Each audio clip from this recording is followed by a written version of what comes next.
So Bismillahirrahmanirrahim. So today we are going to continue the dashboard design principles.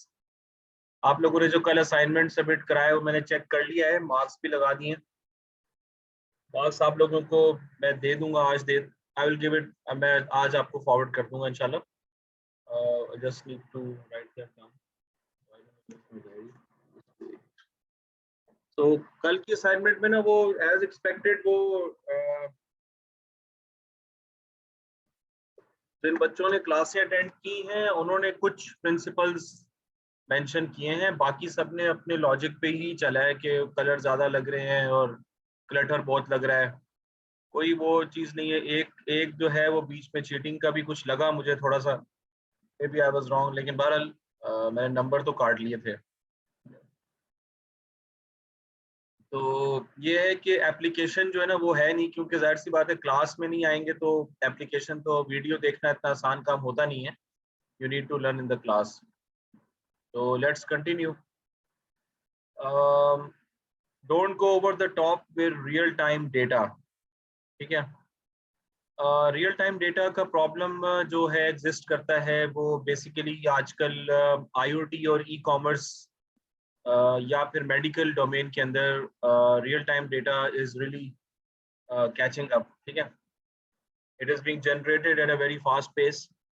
सो उसको किस तरह दिखाना है, जाहिर सी बात है उसकी अपनी जो है कुछ वो होती हैं, रिक्वायरमेंट्स होती हैं। ठीक है, तो in some cases information displayed in too much detail only serves to lead to distraction. So we must learn कि हमने real time data को किस तरह से डिस्प्ले करना है।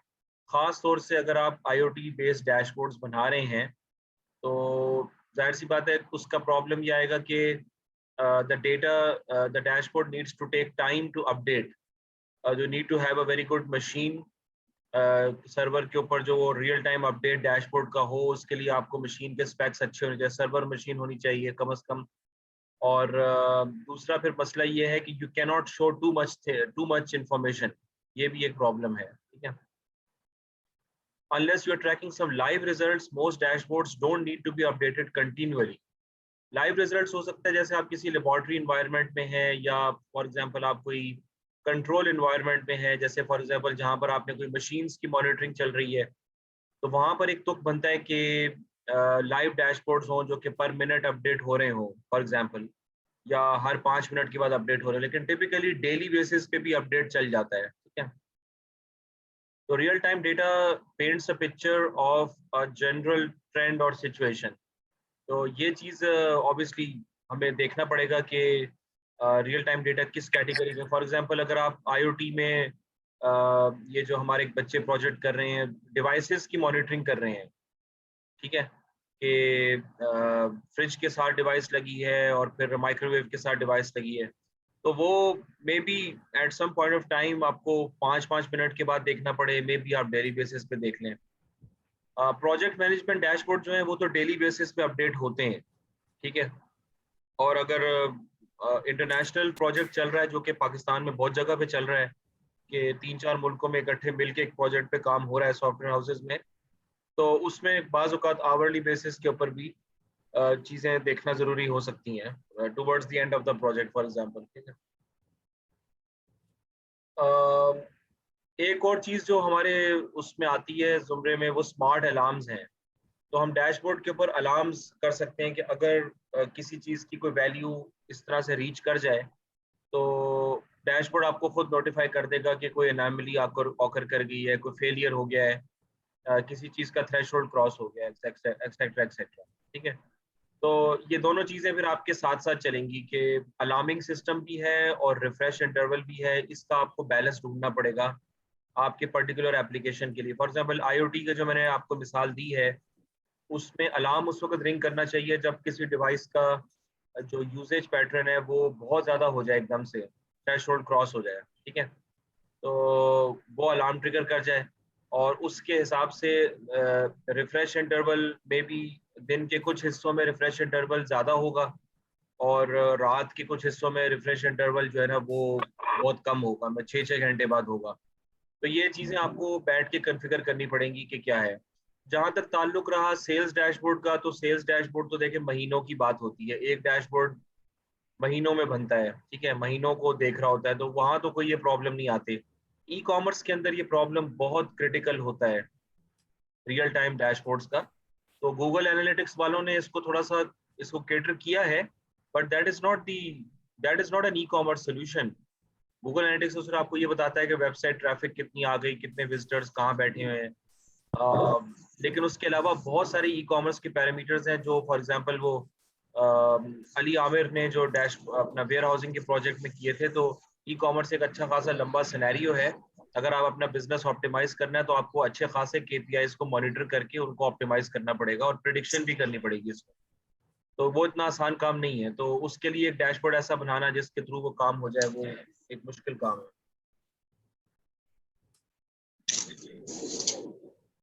सही है। तो ये दोनों चीजें हैं कि अलार्म्स अभी तक तो हमने नहीं पढ़े क्योंकि अभी अब थ्योरी पढ़ने का थोड़ा टाइम आ गया है।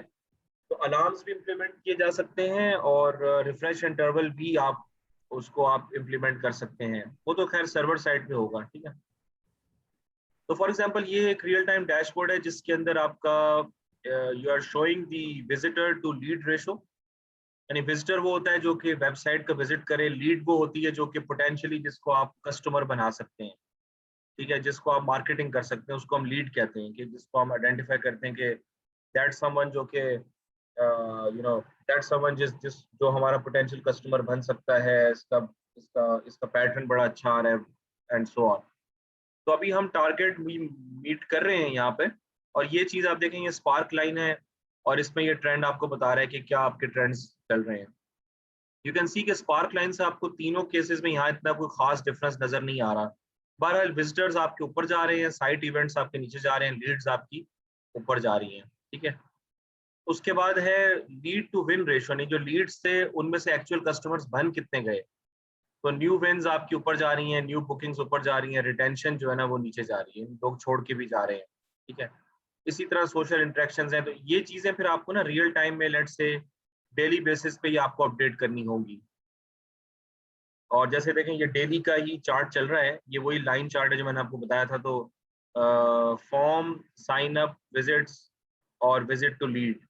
ब्लू इज द विजिट्स और red is the visit to lead, उसका पैटर्न जा रहा है। और गोल फॉर्म और गोल साइन अप आपका उन्होंने हर दिन से दिखाया हुआ है, ठीक है, कि कितने लोगों ने व्यू किया और कितने लोगों ने एक्चुअली साइन अप कर लिया आपके उसके लिए, ठीक है। तो आप ऑब्वियसली देख रहे हैं कि साइन अप की तो क्वांटिटी कम ही होगी, और उसके हिसाब से आप इसकी क्या इंटरप्रिटेशन कर सकते हैं कि जनवरी 9 को it seems a more significant कि जिसमें आपका विजिट टू लीड सबसे ऊपर गया है, या आप ये बता सकते हैं कि किस हफ्ते में ऊपर गया है और या किन दिनों में नीचे गया है, एक्सेट्रा एक्सेट्रा। तो ये आप आराम से आप देख सकते हैं। तो विजिट्स का जो पैटर्न है वो साइन अप्स के पैटर्न के साथ बिल्कुल भी मैच नहीं कर रहा है, there does not seem to be any correlation with that. ये ऊपर जा रहा है तो ये नीचे जा रहा है, ये नीचे जा रहा है तो वो ऊपर जा रहा है। तो विजिट्स का pattern is not related to the leads pattern, ठीक है, कि जो लीड्स आपके पास आ रही है उसका ताल्लुक किसी और चीज के साथ ही लग रहा है, ठीक है। बहरहाल this is a very complicated dashboard जो कि आपका इसके लिए है सर्विस मैनेजमेंट के। जैसे आईटी वाले होते हैं ना, जैसे उनके लिए ये होगा कि कितने टिकट्स अभी ओपन हैं, यानी कितनी वो बाकी हैं, एसएलए की क्या परफॉर्मेंस चल रही है, ब्रीचेस कितने हुए हैं नेटवर्क के अंदर, कितने टिकट्स रिजॉल्व हो गए, कितने सबमिट हुए थे। और ये देखिए घंटे की बेस के ऊपर ये चल रहा है। तो जहाँ तक आईटी बिजनेस का ताल्लुक है, तो हाँ उनके आवरली बेसिस के ऊपर आप ये मॉनिटरिंग कर सकते हैं, या डेली पे भी, आईबीए के केस में तो डेली बेसिस पे। और अगर किसी कंपनी में कोई इस तरह का चल रहा है सिलसिला के ऑनलाइन कोई उनका बिजनेस चल रहा है, तो उसमें फिर आप आवरली बेसिस के ऊपर इस तरह के डैशबोर्ड्स आप बना सकते हैं। In fact this is not a good dashboard क्योंकि इसके अंदर there is too much information, और मुझे नहीं पता चल रहा कि मैं कहाँ कंसंट्रेट करूँ, कहाँ पढ़ूँ। तो I all I can see is this yellow stars and this and this. So this is not a good dashboard at all कि जो मुझे सही information they. So this is probably for the technical guys. So this is a analytical dashboard या आप कह लें tactical dashboard। उन लोगों को कोई इंटरेक्टिविटी से इतना मसला नहीं होगा। बहरहाल ये रियल टाइम डैशबोर्ड है।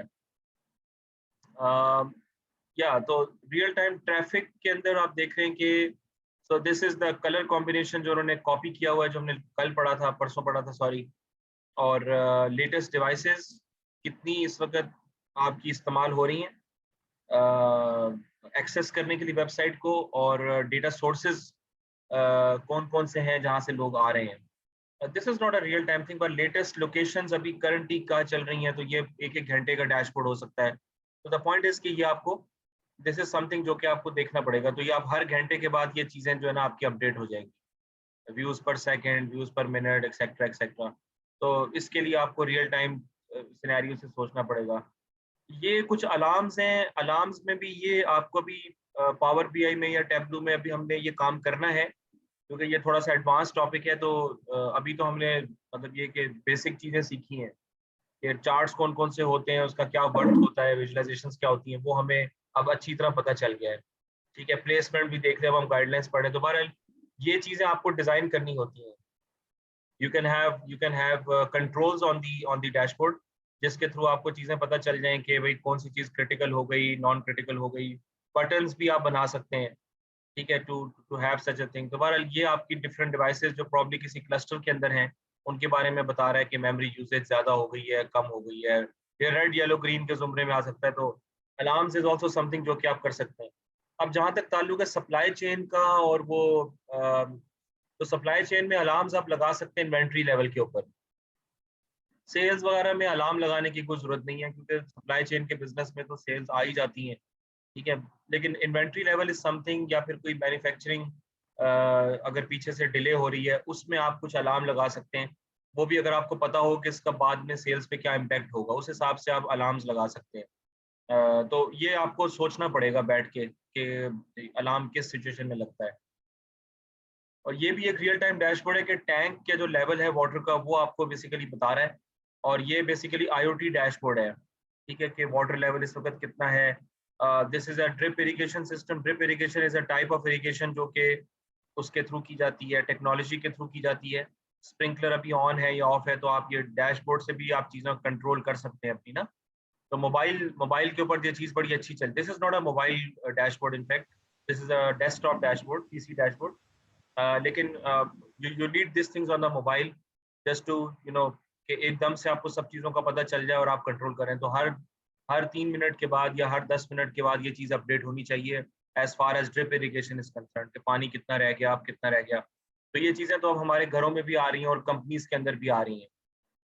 तो इसके लिए अब सॉल्यूशंस बनाना, बिजनेस सॉल्यूशंस बनाना, अब ये स्टार्टअप्स का अब ये काम होना चाहिए कि छोटी छोटी आईओटी डिवाइसेस घर में लगी हुई हैं, अब उनका आप वो कर सकते हैं। और this is the next stream of business जिसमें आप जंप इन कर सकते हैं, ठीक है। अच्छा, दूसरा है कि ये आप लोगों ने ऑलरेडी कल की असाइनमेंट में बहुत सारे बच्चों ने लिखा था कि जी लेबलिंग कंसिस्टेंट नहीं है, डेटा फॉर्मेटिंग कंसिस्टेंट नहीं है। तो दैट इज ट्रू कि इनसाइट्स उस वक्त सही तरह निकलेंगी जब आपकी जो है वो लेबलिंग और फॉर्मेटिंग कंसिस्टेंट होगी। फॉन्ट साइज हो गया, कलर्स हो गए, ये सब चीजें अगर कंसिस्टेंट होंगी, टाइटल्स का वो हो गया, तो फिर आपका काम होगा। वरना otherwise it is going to basically slow down your data analysis activities and increase your chances of making mistakes. ये भी गलती हो सकती है। ये मिस्टेक किस चीज की है? ये मिस्टेक असल में उस वक्त आएगी जब आप स्टोरी टेलिंग कर रहे होंगे, जब आप अपनी स्टोरी, जो आपने डैशबोर्ड की स्टोरी बनाई है, वो जब आप प्रेजेंटेशन दे रहे होंगे उसकी।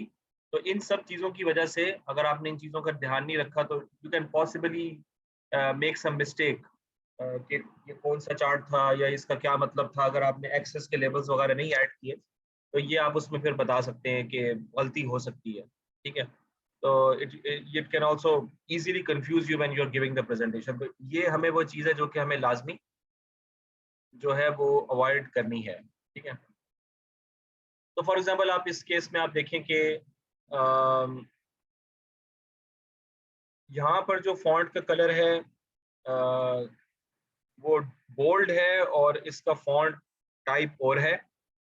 यहाँ पर जो फॉन्ट टाइप है वो कुछ और है, ये फॉन्ट टाइप सेम है, और यहाँ पर जो फॉन्ट है वो थोड़ा सा डिफरेंट लग रहा है इससे, या बोल्ड भी नहीं है, ठीक है। तो this is not an example of a consistent, आप कह लें कि ऑफ अ कंसिस्टेंट डैशबोर्ड जिसके अंदर सब चीज़ें आपको एक ही तरह करेंगे। देखिए ना, शीट 1, शीट 2, और यहाँ पर आ रहा है शीट 3, ठीक है। तो ये तो बिल्कुल भी एक मुनासिब चीज़ नहीं लग रही है, ठीक है। Sheet 1, sheet 2, sheet 3, this this does not seem that much interactive, ठीक है। तो ये गलतियां हैं।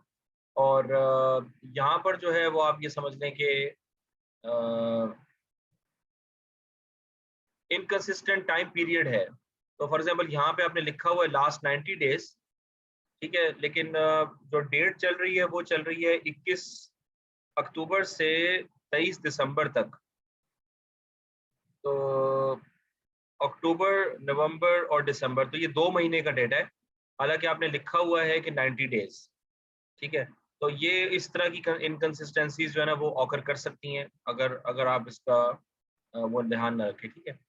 अगली चीज क्या है कि यूज इंटरेक्टिव एलिमेंट्स। ये ऑलरेडी आप लोग इस्तेमाल कर रहे हैं, लेकिन चूंकि मैं आपको प्रैक्टिसेस बता रहा हूँ, it is the dashboard is worth its salt, it will allow you to dig deep into certain trends, metrics और इनसाइट्स विद ईज। रिमेंबर के सर्टेन, अगर आप ड्रिल डाउन करते हैं तो एक तो ड्रिल डाउन होता है बेसिकली हायरार्की के ऊपर। हायरार्की आप बड़े आराम से पावर पीआई में, टैब्लू वगैरह में क्रिएट कर सकते हैं। तो फॉर एग्जांपल एक प्रोडक्ट की हायरार्की है कि प्रोडक्ट लाइन है, फिर प्रोडक्ट कैटेगरी है, और फिर प्रोडक्ट सब कैटेगरी है। इसी तरह डेट में ईयर है, फिर आपका जो है ना क्वार्टर है, बल्कि क्वार्टर है, हाँ ईयर है, फिर क्वार्टर है, फिर आपका मंथ है, फिर वीक है। ये हायरार्की वजह। इस तरह you might also need to create your own hierarchy. आपके पास इतने एट्रीब्यूट्स हो सकते हैं कि आप अपनी हायरार्की क्रिएट कर सकें। तो ये ड्रिल डाउन के लिए हायरार्कीज होती हैं, ठीक है। दिस इज वन फीचर जो कि आप इस्तेमाल कर सकते हैं। दूसरा क्लिक टू फिल्टर होता है, वो बड़ी आसान चीजें बता देता हूँ। टाइम इंटरवल विजेट्स होते हैं, ये 3 चीजें आपको डालने चाहिए, लेकिन बात ये कि इसका ना तुक बनना चाहिए। हर चीज को ड्रिल डाउन करने की जरूरत नहीं होती है। तो फॉर एग्जांपल ये आपका एक एनिमेटेड जिफ है, इसके अंदर क्या है, प्रॉफिट पर प्रोडक्ट कैटेगरी, ठीक है। तो आपने यहाँ पर जो मेन डैशबोर्ड के ऊपर आपने प्रोडक्ट कैटेगरी दिखाया है, और क्या कहते हैं उसके कैटेगरी का कोई मेन एक मेजर दिखा दिया होगा। अब उसके ड्रिल डाउन में आप डिफरेंट कैटेगरीज का वो आप उसको प्रॉफिट पाई चार्ट में दिखा रहे हैं, बट अगेन पाई चार्ट और bubble charts are not recommended as per the बिल्कुल standard practice. That is something we need to do away with at all cost, ठीक है, unless you can justify it in any case. तो ये आपका एक वो हो गया ड्रिल डाउन का। ये आपका वो है क्लिक। ये आपने यहाँ क्लिक किया और क्लिक के ऊपर जो है ना वो सारे दूसरे जो है वो अपडेट हो जाएंगे। ये तो बिल्कुल, this also happens in tableau, this also happens in power BI. जब आप उसकी सेटिंग कर देंगे तो आप एक बार पे क्लिक करेंगे, और एक बार पे क्लिक करेंगे तो बाकी सब उस तरह हो जाएगा, ठीक है। तो इसको हम कहते हैं क्लिक टू फिल्टर। और टाइम इंटरवल विजेट्स वो ये होती हैं कि डे में ये हुआ, वीक में ये हुआ, मंथ में ये हुआ और ईयर में ये हुआ। तो this is the time hierarchy. तो आप इन्होंने उसका अलग बटन्स बना लिए हैं, तो वो आप भी बना सकते हैं। आप चाहें वो यहाँ पे ऊपर करके रखते हैं, and you can make these you no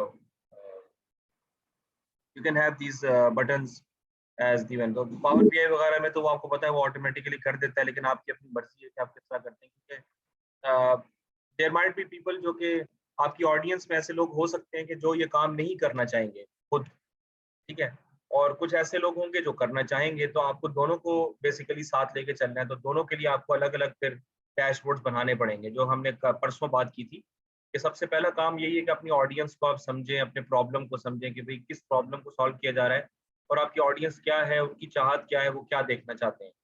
ये स्टोरी बनाने के लिए भी ये एक बहुत ज़रूरी चीज़ है कि आपको ऑडियंस का पता हो, बिजनेस नॉलेज हो आपको चीज़ों का, जो मैं आपको मुस्तकिल बता रहा हूँ इस कोर्स में। तो this is something which is called the time विजेट। तो ये इंटरेक्टिविटी है, तो इससे जो है ना वो काफी ज्यादा यानी फायदा हो जाता है, ठीक है। अच्छा, एनिमेशंस आजकल आ चुकी हैं, तो एनिमेशंस रियल टाइम डैशबोर्ड्स के ऊपर ज्यादा वो होती हैं कि अगर वो रियल टाइम अपडेट हो रहे हैं तो वो एनिमेटेड तरीके से अपडेट हो जाएं। यानी वो जिस तरह ये जो चीजें होती हैं, ease in ease out, swing करके आ जाए, लीनियर हो, स्लो हो, मीडियम हो, फास्ट हो। जैसा कि पावर पॉइंट में भी आपको पता है कि टेक्स्ट के साथ और मुख्तलिफ चीज़ों के साथ आप एनिमेशन लगा सकते हैं। तो additional neat visual impression where you select the appearance of the element and design and animation also. तो अब ये आपके थोड़े से जो फीचर्स हैं डैशबोर्ड के, जो आप लोगों को थोड़ा समझने हैं, वो मिनिमाइज क्यों नहीं हो रहा है? 15 बेस्ट डैशबोर्ड सॉफ्टवेयर फीचर्स। तो क्योंकि हम सॉफ्ट उसकी बात कर रहे थे हम फीचर्स की, तो उस वजह से ये दिस इज अ इंफोग्राफिक जो कि आपको काफी कॉमन नजर आ जाएगा ऑनलाइन। तो इसको हम थोड़ा सा समझ लेते हैं कि टैब्स होनी चाहिए, शीट्स होनी चाहिए, रोटेशंस कर सकते हैं आप, कि मतलब डैशबोर्ड को रोटेट कर दें, जैसा कि अच्छे व्यू के लिए कभी लैंडस्केप कर दिया, कभी A4 कर दिया, एनिमेशंस ऐड कर दी। इंटरेक्टिव फीचर्स क्या है वो हम ऑलरेडी देख चुके हैं। फोरकास्टिंग इज अ फीचर जो कि डैशबोर्ड का फीचर है, नॉट डायरेक्टली डेटा साइंस और मशीन लर्निंग जैसा कि हम डिसीजन ट्री बनाते हैं या न्यूरल नेटवर्क्स बनाते हैं, but we talk about time series forecasting. तो टाइम सीरीज फोरकास्टिंग फीचर्स बहुत सारे डैशबोर्ड टूल्स में आपके ऑलरेडी आ रहे हैं। यूजर की रोल मैनेजमेंट हो गई कि भाई आपको एक्सेस दिया जाएगा, आपका एक यूजर बना दिया जाएगा। ग्लोबल फिल्टरिंग, ये this is also an important feature के एक फिल्टर आप करेंगे और सारा का सारा डैशबोर्ड उस हिसाब से वो अपडेट हो जाएगा, या अक्रॉस एक ऐसा फिल्टर होगा जो कि तमाम चार्ट्स को अपडेट कर देगा। ठीक है, इसी तरह कुछ चीजें टेक्स्ट, इमेजेस और आइकन्स के लिए होती हैं। मोबाइल मोड होना चाहिए या टैबलेट मोड होता है, ये चीज उसके अंदर बड़ी अच्छी है। टैबलू के अंदर ये बहुत तफसीली आता है, मोबाइल मोड मुख्तलिफ, हर मोबाइल के लिए अलग अलग मोड आप बना सकते हैं।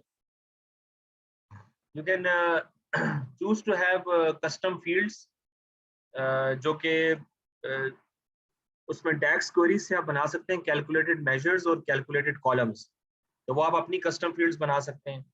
कुछ एडवांस चार्टिंग फीचर्स होते हैं, जैसे फॉर एग्जांपल कुछ प्रेजेंटेशन के एडवांस्ड फीचर्स होंगे, कुछ डैशबोर्ड शेयरिंग के फीचर्स होंगे, और इसी तरह जो है वो न्यूमरस चार्ट टाइप्स वो हमने देख लिया है। ठीक है, template and global style options, कुछ बने बनाए टेम्पलेट आपको मिल सकते हैं। मल्टीपल शेयरिंग ऑप्शंस, ये तो पावर BI टैब्लू में आम चीज है। 24/7/365 क्रॉस डिवाइस एक्सेसिबिलिटी, ये भी आपको पता है। AI बेस्ड फंक्शनैलिटीज, ये इसका ताल्लुक बेसिकली ना एम्बेडिंग उसके साथ है कि आपका जो डैशबोर्ड है वो बेसिकली कोई AI का कोई सोल्यूशन आपने बनाया है, और उसके जो आउटपुट्स हैं वो डैशबोर्ड पे आप करवाना चाहते हैं, तो वो आपने एक ऑलरेडी सॉफ्टवेयर बनाया हुआ है। ठीक है, अब उस सॉफ्टवेयर के अंदर आप क्या कर सकते हैं कि आप अपना जो डैशबोर्ड है वो एम्बेड कर दें, ताकि वो सॉफ्टवेयर से इनपुट ले और AI के जो भी चीज़ आप दिखाना चाहते हैं वो आप डैशबोर्ड पे दिखा दें। AI बेस्ड फंक्शनैलिटीज और भी हो सकती हैं, मतलब जैसे हम डिसीजन सपोर्ट टूल्स बनाते हैं, उसके लिए कोई डैशबोर्ड आपने बनाना है, ये भी आप कर सकते हैं। या मशीन लर्निंग करते हैं, उसके लिए कोई आपको डैशबोर्ड किसी चीज़ को शो करना है, वो भी आप कर सकते हैं। डुप्लीकेशन एंड माइग्रेशन, ये तो खैर लॉजिस्टिक चीज़ है। तो ये बेसिकली कुछ ऐसे फीचर्स हैं जो कि इस वक्त आपके पास डैशबोर्ड्स के ऊपर आ रहे हैं। अच्छा, ये कुछ एनिमेशन इस तरह है कि these are the some examples of animation जो कि मुझे ऑब्वियसली नेट से मिली हैं। तो इस तरह से जो डैशबोर्ड अपडेट करने की कहानी है वो ये इसी तरह से है कि ये क्लिक किया आपने, ऐड किया, और वहाँ पे वो फोन ऐड हो गया, इस तरह इंटरेक्टिवली ये चीजें वो हो गई। ये क्लिक किया, ये इस तरह आ गया। This is an excellent dashboard, in fact it's very well balanced.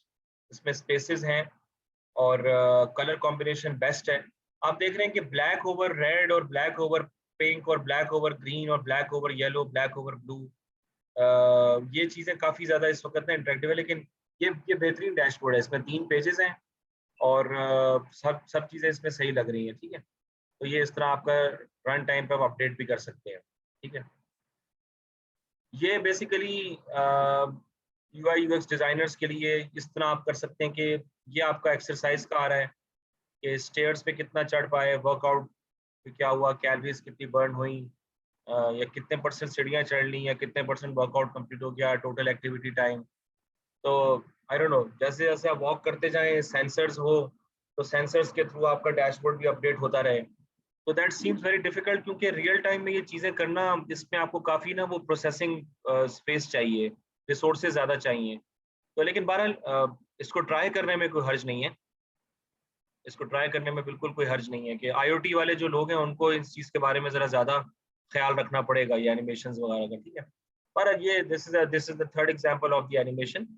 इस तरह डेली समरी है, तो वो एक दिन के बाद ये डैशबोर्ड खुद इस तरह इंटरेक्टिवली अपडेट हो जाए, या जब आप कोई बंदा फिल्टर क्लिक करता है तो फिल्टर में ये इंटरेक्टिवली जो है ना वो डैशबोर्ड पूरा अपडेट हो जाए। दैट इज ऑल्सो समथिंग जो कि बिजनेस वालों के लिए काफी कैची होती है, ठीक है। अच्छा, उसके बाद है डबल अप योर मार्जिन्स। तो वाइट स्पेस रखना बहुत जरूरी है। We are typically not aware of this pivotal role. इतनी भी वाइट स्पेस ना छोड़ें कि आधा डैशबोर्ड खाली हो, और इतनी ज्यादा ना करें कि सारी चीजें इकट्ठी नजर आना शुरू हो जाए, ठीक है। Designers pay a great deal of attention to it, क्योंकि अगर अनबैलेंस होगा तो they are difficult to digest. इसके अंदर ये चीज भी आ जाती है कि जैसे अगर आपने डैशबोर्ड बनाया है तो the partition should be the same for the charts. ऐसा ना हो कि एक चार्ट बहुत बड़े पार्टीशन के ऊपर है और बाकी चार्ट जो है वो छोटे छोटे पार्टीशंस के ऊपर हैं, अगर वो एक ही चीज के बारे में इंफॉर्मेशन दे रहे हैं। तो try to keep the box size balanced. हाँ, अगर बुक बनती है किसी चीज की तो आप बड़ा भी कर सकते हैं। लेकिन जैसे ये वाली चीज हमने देखी थी ना, मैं इसकी मैं बात कर रहा हूँ, ये चीज ये चीज जरा ज्यादा मुझे अट्रैक्ट करी थी कि देखें आप, यहाँ पे तकरीबन बॉक्स साइजेस बहुत ज्यादा एक दूसरे से डिफरेंट नहीं है, ठीक है। So double the margin surrounding the main elements of your dashboard to ensure each is framed with a balanced area of white space, making the information easier to absorb. अब ये देखें, अब जैसे ये चीज है तो ये तीन चीजें उन्होंने दिखाई हैं और बीच में ये बैलेंस उन्होंने एक एरिया रखा हुआ है, ठीक है। That is very important. और देखें कलर कितना जबरदस्त उन्होंने सेलेक्ट किया हुआ है कि जो ज्यादा ज्यादा जो खतरनाक चीज है वो रेड में आ रही है, तो इमीडिएटली आपको पता चल जाएगा कि कौन सी जो है अपने टारगेट से जो पीछे जा रहे हैं वो खतरनाक है, वो आपने रेड कलर दिखा दिया। इसके लिए अब आपको डैक्स क्वेरीज लिखनी पड़ेंगी, ठीक है, कि रेड कब करना है, ब्लू कब करना है, अलार्म कब जनरेट करना है, एक्सेट्रा एक्सेट्रा एक्सेट्रा। और ये सारी चीजें मेरे ख्याल में आपस में कनेक्टेड नहीं, ये इससे कनेक्टेड है और ये वाला जो है ना वो भी शायद इससे कनेक्टेड होगा। डेज टू शिप, अच्छा नहीं ये तो अलग चीज है। Days to ship, days to ship में ये चीज जरा ज्यादा आ रही है, probably this is not the whole dashboard. और ये आपका ट्रेंड है, ये नीचे जा रहा है प्रॉफिट रेशो का, तो जहाँ नीचे जा रहा है वो यहाँ पे नीचे जा रहा है, ठीक है। ये आपको ड्रिल डाउन यहीं पे नजर आ रहा है। और ये आप देखेंगे ये बिल्कुल फर्स्ट क्लास है, ये चार गॉजेस। मैंने आपको सबसे पहले कहा था कि गॉजेस जो है वो सबसे पहले पेज के ऊपर गॉजेस डाल दें, लेकिन मतलब एक पेज पे गॉजेस डालना ये भी कोई अच्छा अच्छा ट्रेंड नहीं है। You need to balance it, कि और चीज भी उसमें होनी चाहिए। बहरहाल ये उन्होंने ऊपर कुछ केपीआईज दिखाए हैं, उनके दरमियान वाइट स्पेसिंग जो है ना बिल्कुल बेहतरीन तरीके से है। आप अपने ये इमेजेस भी इंसर्ट कर सकते हैं कि जैसे एरोज हो गए, या आप अपने इमेजेस भी डैशबोर्ड में इंसर्ट करके डाल सकते हैं, ठीक है, ताकि उसको थोड़ा सा और मजीद बेहतर, that is also part of like animation या इंटरेक्टिविटी आप कह सकते हैं।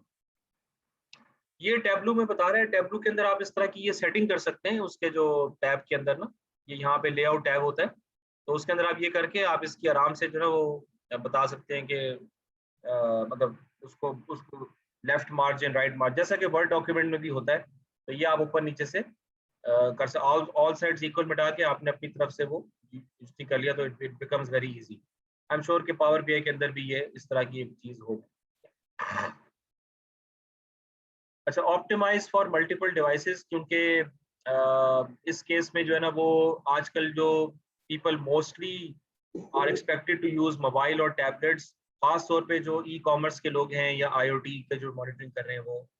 और जहाँ तक ताल्लुक रहा इन्वेंट्री वगैरह का, तो बड़े सुपर स्टोर्स के अंदर भी यस, वो 6 घंटे के बाद देख सकते हैं कि भाई इन्वेंट्री लेवल कहाँ तक पहुंचा है, किस प्रोडक्ट का इन्वेंट्री लेवल का है, क्योंकि इन्वेंट्री तो वेयर हाउस में तो मुस्तकिल अपडेट हो रही होती है। रोजाना ट्रक आते हैं, रोजाना सामान निकलता है, तो डेली बेसिस के ऊपर भी वो टैबलेट पे देख सकते हैं, इट्स मोर कन्वीनियंट, ठीक है। तो अब टैब मसला ये है कि मोबाइल और टैबलेट के डिजाइन के जो मामलात हैं वो काफी डिफरेंट हो जाते हैं, क्योंकि आपको बहुत सारी चीजों पे कॉम्प्रोमाइज करना पड़ जाता है। यानी अभी आप देखेंगे कि जो अगर आपने डेस्कटॉप के ऊपर 10 चीजें दिखाई हैं तो मोबाइल में आप सिर्फ 3 चीजें दिखा सकते हैं। तो you have to work quite a lot कि लिमिटेड रिसोर्सेज में आपको क्या चीज दिखानी है ताकि वो सारे काम आपके हो जाए, ठीक है। और जाहिर सी बात है कि मोबाइल डैशबोर्ड के ऊपर बंदा ना प्रेजेंटेशन लेगा, ना ही ज्यादा फिल्टर्स वो इस्तेमाल करेगा, अनलेस के कोई प्रोडक्ट फिल्टर हो। इट्स नॉट ही और she is not expected to use much filters, क्योंकि वो तो हर 1 घंटे के बाद अपना डैशबोर्ड देख रहा है। तो देयरफॉर ये भी डिजाइन करना ये भी एक बहुत बड़ा आर्ट है, और ये चीज अब आपको आनी चाहिए। इस कोर्स में आपको ये भी सीखना होगा। मैं एक प्रोजेक्ट की लिस्ट बना रहा हूँ अभी, और प्रोजेक्ट आपके काफी इंटेंसिव होंगे, तो you will need to work very hard on those. May be आपको मैं ग्रुप भी अलाउ कर दूं, क्योंकि प्रोजेक्ट के अंदर काम काफी है इस बार करने के लिए ना। तो just wait up on that, मैं आपको बता दूंगा कि क्या करना है, ठीक है। remote access to your most important insights, you can answer critical business questions on the go.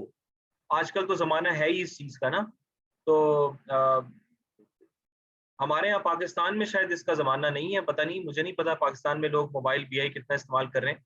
हाँ, ये इवन जो इंश्योरेंस का बिजनेस है, जो जिसमें जो टीम फील्ड में जाके लोगों को जाके उनसे पैसे लेते हैं इंश्योरेंस के और वो पॉलिसीज के, तो उसमें भी लोगों ने, मैंने देखा कि ईएफयू लाइफ वालों ने मोबाइल डैशबोर्ड्स बनाए हैं, और वो जो उनके सीआईओ है वो हकीकतन वो अपने मोबाइल में वो सब डैशबोर्ड चेक कर रहे होते हैं कि आज कितनी टीम कहाँ चलेगी, क्या उन्होंने अपने बनवाए हैं। ईएफयू लाइफ वालों ने इन हाउस उन्होंने अपना पूरा डैशबोर्ड बनवाया है मोबाइल के ऊपर, मुख्तलिफ डैशबोर्ड्स बनवाए हैं, कोई आई थिंक 25 से 30 के करीब डैशबोर्ड्स उन्होंने बनवाए हैं, जो कि मुख्तलिफ है। ज़ाहिर सी बात है, मोबाइल पे एक डैशबोर्ड तो नहीं हो सकता ना, तो उन्होंने मल्टीपल बनवाए हैं जो वो from time to time different dashboards देखते रहते हैं। तो देयरफॉर ये भी एक आर्ट है जो आपको करने से आएगी, डेटा ऑन द फ्लाई। तो ये प्रोजेक्ट के अंदर आपका इसका एक्सपीरियंस इंशाल्लाह ताला हो जाएगा, ठीक है। Mobile dashboard has a smaller screen, placement of elements will differ, the level of analysis in comparison to the PC version will not be as deep, ठीक है। तो because you need to focus on the more critical visuals that fit the screen, ये मैं आपको already बता चुका हूँ। तो इसमें यह है कि अब ये मुझे नहीं पता, क्योंकि एक तरफ तो हम ये बात कर रहे हैं कि आप वही चीज, do not use to much data even for the PC dashboard, do not clutter up the dashboard, leave white space, left और राइट पे भी छोड़े, चार्ट्स के दरमियान भी छोड़े। तो हम तो ऑलरेडी एक डैशबोर्ड के ऊपर बहुत सारी चीजें नहीं दिखा रहे हैं पीसी में भी, अब उसमें सरप्लस निकालना ये ऑब्वियसली एक बहुत बड़ा क्वेश्चन मार्क होगा कि क्या चीज आप देखना चाहते हैं। इसमें बिगर फिंगर्स का भी देखना पड़ता है, कि मतलब हर आदमी के वो इतने छोटे छोटे हाथ नहीं होते कि वो बिल्कुल छोटे छोटे फिल्टर्स को देख सके या छोटे छोटे डैशबोर्ड्स को एक्सेस कर सके। तो it optimised for all hands, shapes and sizes. ये मोबाइल बीआई का एक रिक्वायरमेंट है जो कि आपको पूरी करनी है। We cannot stress this enough. Keep only the most important metrics and information on the screen so that they are easily scannable and immediately visible. तो for example, अगर आप IoT की बात करते हैं, तो जिन डैशबोर्ड्स के ऊपर अलार्म ट्रिगर हो सकता है वो मैं दिखा दूंगा, बाकी मैं सब स्किप कर दूंगा कि महीने में क्या हुआ और साल में क्या हुआ, वो डैशबोर्ड मैं किसी और डैशबोर्ड में डाल दूंगा। और जिन डैशबोर्ड पे रियल टाइम अलार्म्स आ सकते हैं वो मैं सिर्फ 2-3 डैशबोर्ड पेज वो मतलब उसको पेज को क्या कहते हैं, उसको स्क्रॉल करके वो 2-3 डैशबोर्ड रियल टाइम में वो देख सकता है। सेल्स के केस में मैं इन्वेंट्री देखना चाहूंगा मोबाइल के ऊपर, ठीक है। और सप्लाई चेन में भी वही है, मैं इन्वेंट्री और मैन्युफैक्चरिंग की और डिलीवरी, कितना मेरे डिलीवरी डिलेज आ रहे हैं, तो एक इन्वेंट्री का डैशबोर्ड और एक डिलीवरी डिलेज का डैशबोर्ड, ये मैं देखना चाहूंगा। तो इस तरह आप हेल्थ केयर के केस में आप सिर्फ वो देखना चाहेंगे कि पेशेंट के इस वक्त वाइटल्स क्या चल रहे हैं, यू डोंट केयर कि पिछले महीने इमरजेंसी में कितने पेशेंट्स आए थे और कितने सही होकर निकल गए, you just want to monitor your patients. तो इस तरह आप हर फील्ड की वो निकाल सकते हैं। लेकिन रियल टाइम के अंदर बड़ा मसला है, क्योंकि रियल टाइम में आपको बहुत सारी चीजें दिखानी होती हैं और वो लोग अक्सर मोबाइल पे ही देखेंगे, तो इसलिए उसको जरा बनाना जरा मुश्किल काम है, ठीक है। ये आप एग्जांपल देखें, फॉर एग्जांपल ये एक एग्जांपल पूरी है, तो ये इन्होंने ये बनाया है आपका, देयर आर लाइक 6 और 7 चार्ट्स है, लेकिन यहाँ पर उन्होंने सिर्फ जो है ना वो जो है ना ये जो चीजें शो की हैं वो भी लिमिटेड फॉर्मेट के अंदर शो की हैं। इसी तरह आप देखें कि यहाँ पर एक यहाँ पर ये पूरा डैशबोर्ड उन्होंने बनाया हुआ है, और जो मोबाइल के अंदर जो उसकी जो इंटरप्रिटेशन आएगी वो सिर्फ इस लेवल पे। ये तो खैर मल्टीपल डैशबोर्ड्स हैं, लेकिन is just telling you the comparison की किस तरफ जाएगा। ये पावर बीआई की भी एग्जांपल देख लें कि इसके अंदर भी ये 4-5 चार्ट्स हैं, लेकिन यहाँ पर आप सिर्फ 2 दिखा रहे हैं। ये बेसिकली पीसी का है, ये टैबलेट का है और ये मोबाइल का है। तो मोबाइल में मैं सिर्फ ज्योग्राफिकली रियल टाइम में दिखा रहा हूँ, एग्जेक्टिव डैशबोर्ड है कि भाई इस वक्त जो है ना वो क्या क्या हो रहा है। पाई चार्ट्स वगैरह तो हम ऑलरेडी इसको कर चुके हैं। हाँ, ये इस तरह का जो पाई चार्ट है ना, ये चीज जिसमें आप वो अंदर की चीज को गायब कर देंगे, ऑप्शन होता है उसके अंदर कि इसमें कंपैरिजन करने में बड़ी आसानी होती है। ये अच्छी चीज है, अगर आप इसको इस्तेमाल करना चाहते हैं, it's called a donut chart. तो डोनट चार्ट को आप इस्तेमाल कर सकते हैं। और यहाँ पर आप देखेंगे टैबलेट पे कुछ ज्यादा इन्फॉर्मेशन है या वही है सारी तकरीबन, और मोबाइल के ऊपर आप देखेंगे आपके पास बेसिकली वो जोग्राफिकली दिखा रहा है। क्योंकि मोबाइल में मैं बार बार ब्राउज नहीं करूंगा ना, मैं बार बार उसको मतलब मेरे से एक्सपेक्ट करना कि मैं ये सारे चार्ट्स मैं मोबाइल में डाल दूंगा तो यूजर ऊपर से नीचे देख लेगा, दैट इज रॉन्ग अप्रोच। आप इसमें से सिर्फ जो बेस्ट है वो दिखा दें, और अगर कुछ और दिखाना है तो दूसरा डैशबोर्ड बना लें। ठीक है, तो ये बहरहाल एक मुश्किल डिसीजन होता है, ये इतना आसान काम नहीं है। अच्छा, उसके बाद उन्होंने ये बात की है कि एक्सपोर्टेबल बनाएं उसको। आप अपना डैशबोर्ड शेयर तो कर लेंगे पावर बीआई में, आप शेयर पॉइंट के थ्रू या ऑफिस 365 के थ्रू आप अपना डैशबोर्ड पूरे कम्युनिटी को, अपने पूरे सर्कल को दे सकते हैं। लेकिन उन्होंने ये बात की है कि it should be exportable such that black and white print outs अगर कोई डैशबोर्ड के लेना चाहे, जैसे रिपोर्ट्स में लोग डालते हैं, तो वो चीज़ आप उस हिसाब से आपको भी बनाना चाहिए। तो उसके अंदर fewer colours, different types of line styles to make sure everything is readable, और फॉन्ट साइज ऑब्वियसली ये भी चीज़ हो गया। यू ऑल्सो लुक, आपको फ्यूचर का यूज़ देखना है, और उसके हिसाब से आपने वो देखना है कि क्या मैं ये चीज़ एक्सपोर्टेबल इसको बना सकता हूँ कि नहीं बना सकता। Otherwise it could be an interactive dashboard, लेकिन it might not be exportable, क्योंकि वो ब्लैक एंड व्हाइट में जाएगा, प्रिंट होगा, तो उसकी सारी वर्थ खत्म हो जाएगी। तो अगर एक्सपोर्टेबल का ऑप्शन है तो फिर आपको थोड़ा सा इंटरेक्टिविटी के ऊपर भी शायद कॉम्प्रोमाइज करना पड़े, ये भी एक चीज़ है। या फिर आप ये कह सकते हैं कि you can create a separate exportable version of your dashboard as compared to the typical exportable, sorry, as compared to the digital one। आप एक्सपोर्टेबल वर्जन एक अलग बना लें जिसके अंदर कलर्स कम हो और फिर आप चीज़ें कम हो, एक्सेट्रा एक्सेट्रा। तो ये भी एक चीज़ है जो कि आपको करनी पड़ेगी। अच्छा, इसमें उन्होंने एक कॉन्सेप्ट ये बताया कि एक व्यूअर एरिया आप बना दें। ठीक है, तो व्यूअर एरिया में वही बात है जो मैं आपसे कर रहा हूँ कि आप एक सेपरेट एक एलिमेंट बना दें, कि उसमें आप बता दें कि भाई इस व्यूअर एरिया के अंदर मैं कितने फीचर्स अलाउ करूंगा, कितने फिल्टर्स अलाउ करूंगा, कितना क्या करूंगा, ताकि मेरे लिए एक्सपोर्टेबल वर्जन बनाना जो है ना वो आसान हो जाए। ठीक है, this way you have full control over your digital presentation and the amount of analysis you want to share. In the digital case, you don't need to take into account the printing part, but it will certainly help if you ever want to create one. तो ये तो लाजमी बात है कि आपके जो charts हैं वो एनुअल परफॉर्मेंस रिपोर्ट्स में तो जाएंगे। ठीक है, क्योंकि वो आप एक चार्ट दिखा देंगे, नीचे उसकी डिस्क्रिप्शन आ जाएगी, वो आपका एपीआर में चला जाएगा या कंपनी डॉक्यूमेंट में चला जाएगा। तो अब वो चीज़ एक्सपोर्टेबल कितना आराम से हो सकती है, वो फिर आपको इसका भी आपको बेसिकली ख्याल रखना पड़ेगा। अब जैसे ये चीज़ आप इसमें देख रहे हैं कि आई डोंट नो कि ये कलर कॉम्बिनेशन है, लेकिन इसका ऐसा कलर कॉम्बिनेशन हो कि ब्लैक एंड वाइट के ऊपर उसका जो फ़र्क है वो साफ आपको ज़ाहिर नज़र आ जाए। और ये यहाँ पे कुछ थोड़े से फिल्टर्स हैं, और बाकी आपके पास बेसिकली 4 या 5 ग्राफ है। तो इट सीम्स के ये जो क्रिसमस का है, people meeting Christmas, amount of sales, expenses of Christmas, it seems के ये चीज़ थोड़ा सा एक्सपोर्टेबल हो सकती है। ये चीज़ तो उससे भी ज़्यादा एक्सपोर्टेबल है, क्योंकि ये तो बहुत ही खुला खाता हो रहा है यहाँ पे। यहाँ पर आप देखें number of visitors in the last 3 days, Monday, Tuesday, Wednesday, और split of revenue by product categories, total footfall in Bakersfield central. तो ये 3 चीजें हैं। This is very much exportable, this is very much readable and printable as well. अच्छा, इसमें basically embedding जो है ना वो वाइट लेबल और एम्बेडिंग कहते हैं इसको। बेसिकली ये पावर बीआई देखें, अभी अभी उससे कोई फर्क नहीं पड़ता कि किस पे बनाया गया है ना। ज्यादा अच्छे जो टूल्स हैं वो पावर बीआई और टैब्लो हैं, जिसमें काफी सारे फीचर्स हैं जो हमने डैशबोर्डिंग के फीचर्स पढ़े हैं, वो ज्यादातर यही बेहतर समझे जाते हैं। बाकी बाकी कोई भी टूल अभी इनके मुकाबले पे नहीं है। क्लिक है, लेकिन क्लिक के अपने भी मसाइल हैं। क्लिक का भी मैंने एक सर्वे करवाया था मशीन लर्निंग के स्टूडेंट्स से, तो उसमें कुछ चीज़ों में ना लैकिंग आ रहा था। बिग डेटा के ऊपर थोड़ा सा वो पीछे था, और आई थिंक कॉस्ट में भी वो थोड़ा सा ज़्यादा था। पावर बीआई कॉस्ट में सबसे कम था सिंगल यूज़र लाइसेंस में। तो क्लिक आप नंबर 3 ही समझे तो सही है, ठीक है फिलहाल। और पावर बीआई ऑब्वियसली आप नंबर 1 समझ सकते हैं उसको, और टैब्लू भी आप नंबर 1 ही समझ सकते हैं। अभी आप लोगों ने इस्तेमाल किया नहीं ना, तो इस तरह से उसका अभी आपको इतना अंदाज़ा नहीं है। हो सकता है कुछ बच्चों ने कर लिया हो। तो आपकी अपनी कंपनी की एप्लीकेशंस जैसे पॉइंट ऑफ सेल सिस्टम है, तो आपने उस पर अपना डैशबोर्ड एम्बेड कर दिया। आपने कोई डीप लर्निंग एप्लीकेशन बनाई है, आपने उस पर अपना डैशबोर्ड एम्बेड कर दिया, तो ये फैसिलिटी आपको देनी पड़ेगी। ठीक है, तो इंटरनल एप्लीकेशंस होती हैं, एक्सटर्नल पोर्टल्स होते हैं।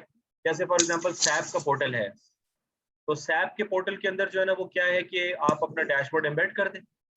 आप सैप का डैशबोर्ड ना बनवाएं, लेकिन सैप के पोर्टल में इतनी फैसिलिटी हो कि आप अपना डैशबोर्ड उसके अंदर एम्बेड कर सकें। तो एम्बेडिंग योर ओन डैशबोर्ड, मतलब import a power BI dashboard, import a tableau dashboard, जैसा कि हम डैशबोर्ड्स के अंदर BI टूल्स के अंदर मुख्तलिफ कनेक्टर्स को इंपोर्ट कर सकते हैं, इसी तरह dashboard should also be importable in different applications.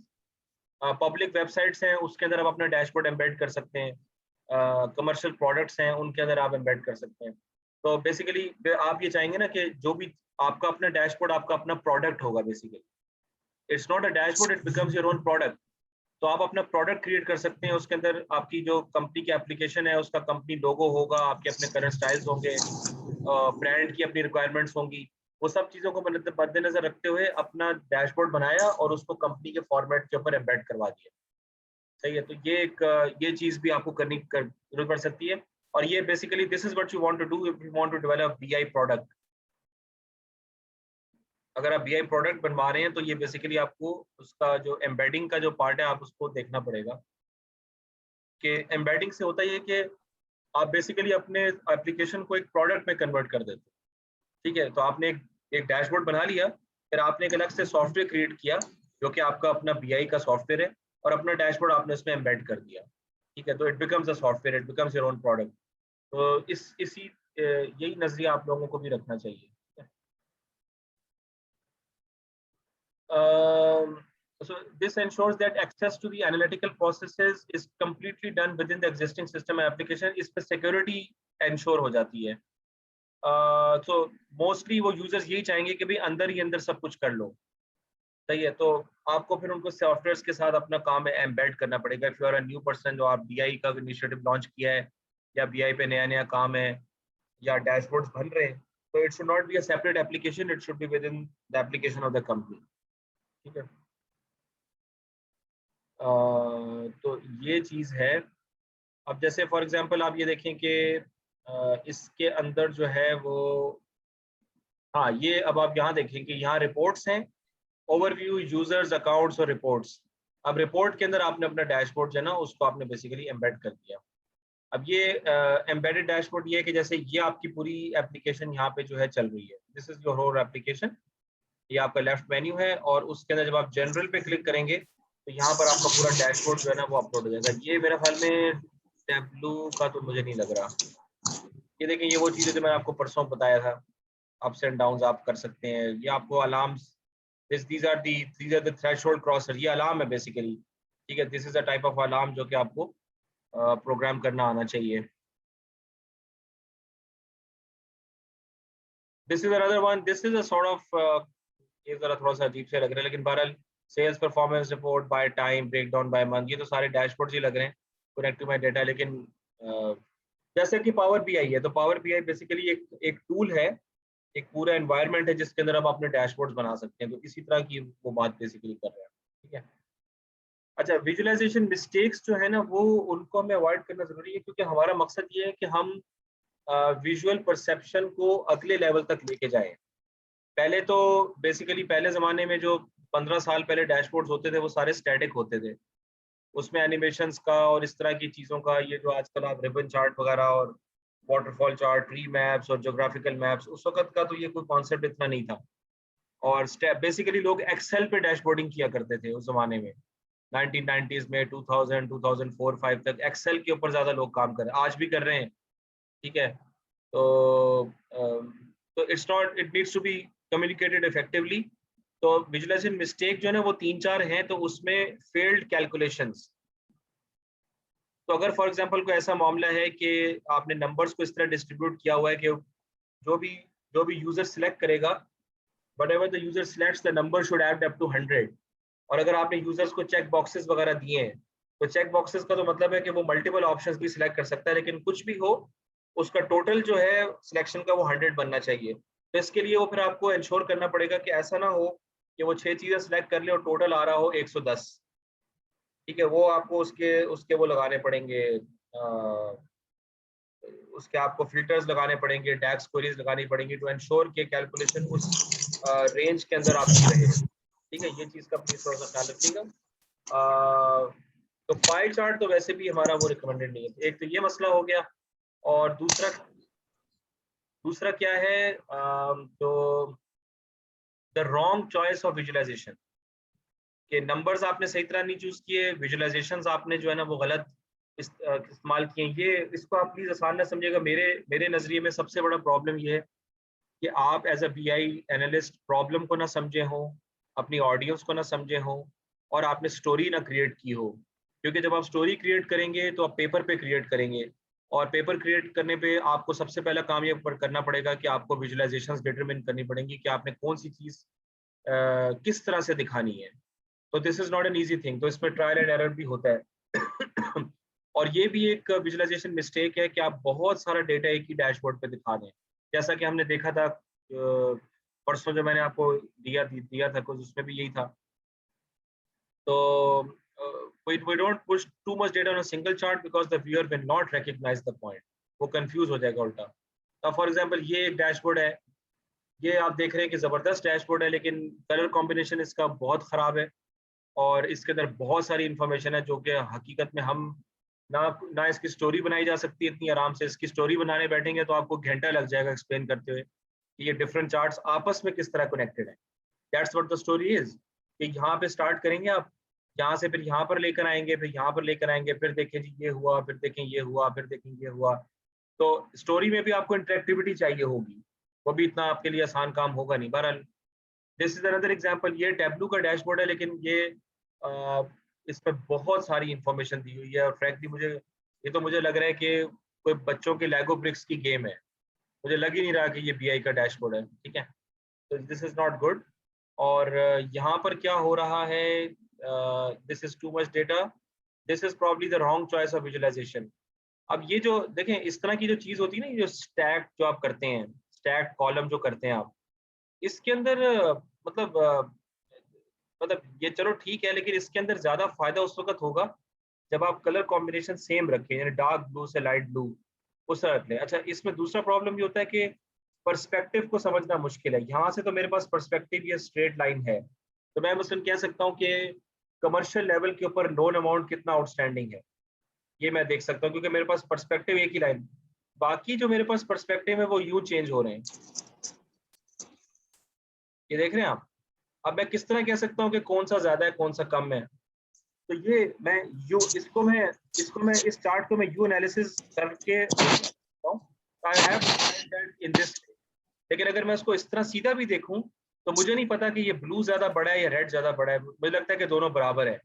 तो दिस इज मतलब ये जो इस तरह से दिखाना जो है ना, मेरे ख्याल में तो बिल्कुल भी सही नहीं है। क्योंकि अभी हमने एक प्रोजेक्ट किया था जिसमें बीआई हमने इस्तेमाल की थी, उसमें हमने ये चार्ट यूज किया। तो जब बच्चे ने रिपोर्ट बना ली तो फिर मुझे वो एहसास हुआ कि यार ये तो चार्ट ही सही नहीं है, क्योंकि ये तो समझ आ ही नहीं रहा मुझे कि क्या इसके अंदर हो रहा है। तो प्रॉब्ली इसमें आप अगर ट्री मैप बना लें तो वो ज्यादा फायदेमंद चीज होगी, ठीक है। और इसी तरह ये आपका ये पता नहीं ये कौन सा चार्ट है, बता सकता है कोई?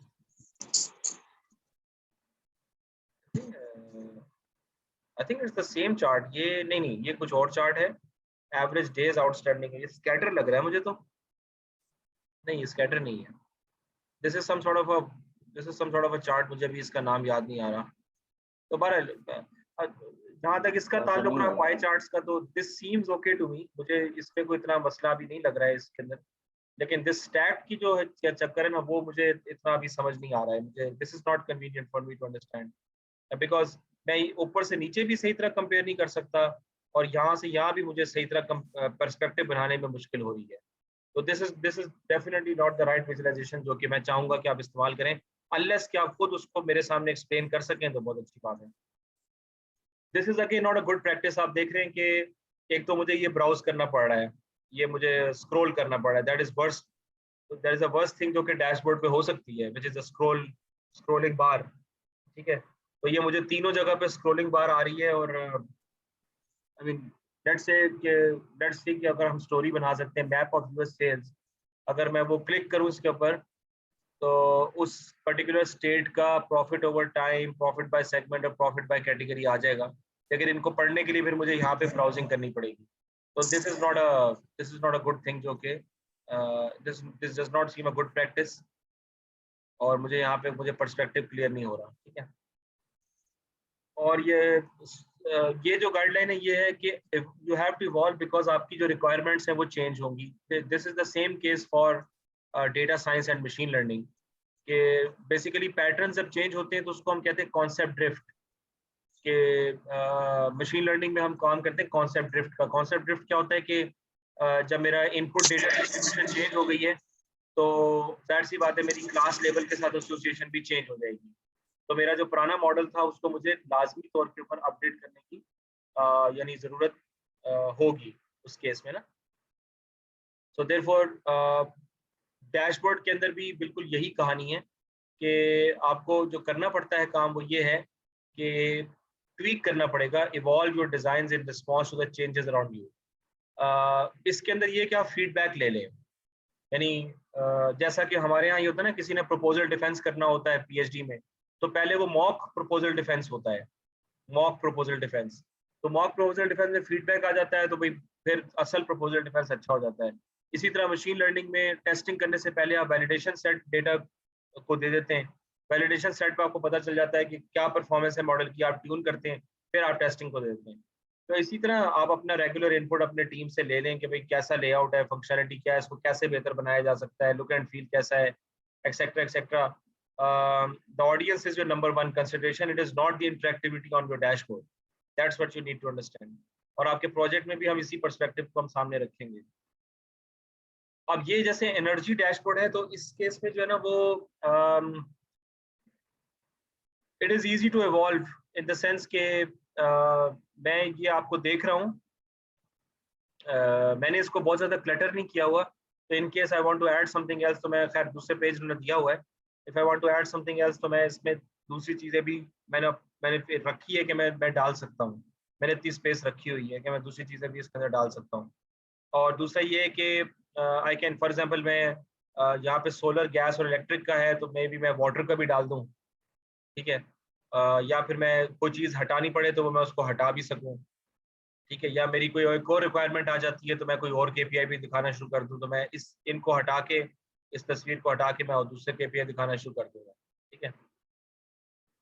तो ये चीज़ आपकी हो गई। तो अब बेसिकली करना ये है कि मेरा प्लान अब ये है कि मैं आपको इस तरह बता देता हूँ कि इसको आ गया है। हाँ ये, तो the plan is to make a matrix of all the standard dashboarding practices and then use that as a checklist, ठीक है। और same rule applies to storytelling। तो ये चीज़ है, इसमें same rule applies to story telling. इसको अगर आप देखें और हमने अब यही करना है कि अब जो भी आप डैशबोर्ड डिज़ाइन करेंगे ना, तो वो प्रैक्टिसेस के हिसाब से आप क्रॉस चेक करेंगे कि कौन सी चीज़ मेरी टिक है, कौन सी चीज़ क्रॉस है। देखें, ज़रूरी नहीं कि सारी चीज़ों पे टिक आए, that is not possible, right, क्योंकि ये कैसे हो सकता है कि आप सारी की सारी प्रैक्टिसेस को फॉलो कर सकें। कुछ चीज़ों पे तो आप कॉम्प्रोमाइज़ करेंगे फ्रॉम टाइम टू टाइम। तो किस पे कॉम्प्रोमाइज़ हुआ है, क्यों हुआ है, वो चीज़ें आपको जो है ना वो मेंशन बीच में करनी पड़ेंगी। तो ये हमारा प्लान है कि इसको हम इस तरीके से यानी इसको लेके चलेंगे, ठीक है। तो मेन चीज़ जो आपको समझने का है ना, वो ये है इस सारे कहानी से कि यू हैव अ प्रॉब्लम और यू हैव एन ऑडियंस और you have a BI tool, ठीक है। अब इन चीज़ों को आपने किस तरह से वो आपस में करना है, और जो चीज़ें आपने ख्याल रखनी है वो हमने तकरीबन 20 चीज़ें पढ़ी हैं, जिसमें सिंप्लिसिटी हो गई और फिर वो क्या कहते हैं वाइड स्पेसिंग हो गई और नो योर ऑडियंस हो गया और selecting the right visualisation type हो गई, ब्ला ब्ला ब्ला ब्ला ब्ला। तो ये चीज़ें फिर हमें जो है ना उसमें ये 3 बेसिक चीज़ें जो कि आपको बताया कि आपके पास एक प्रॉब्लम होना चाहिए। मसलन let's take an example from sales. तो मेरा जो सेल्स का सबसे बड़ा प्रॉब्लम है वो इन्वेंट्री मैनेजमेंट है। मुझे आप एक ऐसा डैशबोर्ड दिखाएं जिससे मुझे बड़ी अच्छी तरह पता चल जाए कि मेरी इन्वेंट्री इस वक्त किस कंडीशन में है और आगे क्या होने वाला है। तो I also want you to forecast my inventory and I want you to show me कि मेरी इन्वेंट्री कहाँ कहाँ पे नीचे जा रही है और क्यों जा रही है, किन किन दिनों में जा रही है, क्यों जा रही है, क्या वजूहत है उसकी, उसका आप मुझे डैशबोर्ड बना के दिखाएं। ऑडियंस क्या है, वो एग्जेक्टिव्स हैं, वो CIOs हैं, ठीक है। तो उसमें आप क्या क्या चीज़ें डाल सकते हैं, क्या क्या KPIs हो सकते हैं, इन्वेंट्री किस तरह कैलकुलेट होती है, किन किन चीज़ों से इन्फ्लुएंस होती है। पहले बैकग्राउंड नॉलेज देंगे, फिर आप कोरिलेशंस वगैरह निकालेंगे, रैंकलिंग करेंगे, उसके बाद फिर आप इसको आपको पता चलेगा कि किस तरह से वो इन्वेंट्री किन किन चीज़ों से इफेक्ट होती है। उन्हीं चीज़ों की बुनियाद के ऊपर आप इन्वेंट्री की मॉनिटरिंग करेंगे, ठीक है। तो रियल टाइम बनाना है कि नहीं बनाना, एम्बेड करना है कि उसको नहीं करना, एक्सेट्रा एक्सेट्रा एक्सेट्रा, ठीक है। तो बहरहाल ये एक एग्जांपल थी, तो इसको हम फिर बाद में ये इसका प्रोजेक्ट में फिर आपका ये सारा वो काम जो है वो आएगा। अच्छा, ये BI की एवोल्यूशन पहले तो पहले ज़माने में जो 1990s में ये था, एनालिसिस कुछ भी नहीं था, और इसको हम उस वक़्त BI कहते हैं। BI जो टर्म है वो बेसिकली 97 में डूग लैनी ने कॉइन की थी। उससे पहले हम काम कर रहे थे छोटे-मोटे सॉफ्टवेयर्स के ऊपर। एक्सेल था, आई थिंक उसमें से सर-ए-फ़हरिस्त एक्सेल ही था। लेकिन उस वक़्त इन्फॉर्मेशन लेना इतना आसान नहीं था, क्योंकि सोशल नेटवर्क्स वगैरह थे नहीं।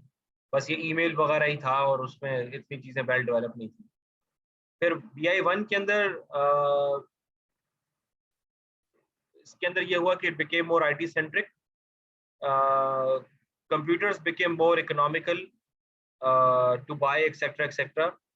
और इसमें हम ज़्यादातर जो है ना उस वक़्त काम करते थे डिसीजन डिसीजन सपोर्ट सिस्टम। ये मैंने आपको बताया था, ये वो ज़माना है जिसमें डेटा माइनिंग बड़ी मशहूर थी। और इसमें ये है कि डिसीजन सपोर्ट था कि भई आप थोड़े से चार्ट्स दिखा दें, ताकि मैं जो हूँ वो अपना जो क्या कहते हैं, I can take the relevant decisions regarding my logistics, regarding my patients, regarding my sales, etc. etc. ठीक है। तो उस वक़्त कॉमन यूज़र के लिए नहीं थी, ना ही हम लोग पढ़ाते थे उसको इसमें कोर्सेज़ में। तो it was basically built for experts. एक बड़ा सोफिस्टिकेटेड सा डैशबोर्ड होता था, एक्सपर्ट सिस्टम डैशबोर्ड। उसके अंदर कुछ 3-4 चीज़ें दिखाई जाती थी, जिसकी बेस पे आपको पता चल जाता था कि क्या हो रहा है। Access by upper management, text heavy reports, ये चीज़ें ज़्यादा नहीं थी इसमें। ये जो आपके डोनट चार्ट्स और जनाब दूसरे जो इंटरेक्टिव चार्टिंग आ गई है आजकल, ना टैब्लू था ना कुछ और था। तो बेसिकली रिपोर्टिंग थी और ज़्यादातर टेक्स्ट हैवी था। तो ये चीज़ आप कह लें कि ये चीज़ आपकी आई है, ये 1990s के ये चल रहा है, 97 तक आप समझे चल रहा था। BI टूल्स फॉर्मली लॉन्च भी नहीं हुए थे। जब ट्रिपल डब्ल्यू आया 1991 में या 2 में, तो उसके बाद से फिर 5-6 साल के बाद BI का वो फोकस हो गया। तो डेटा मैनेजमेंट की तरफ फोकस आ गया, called BI from the early 1990s। Products started to be build for business users, upper by middle management बीच में इन्वॉल्व हो गई, और इंटरेक्टिविटी आपकी आना शुरू हो गई, ठीक है। ये दूसरा हमारा स्टेज था। आजकल जो है ना वो बिग डेटा और क्लाउड का ज़माना है। तो अब सारी चीज़ें क्लाउड पर, ये पावर BI का भी सारा वो क्लाउड पे हो रहा है।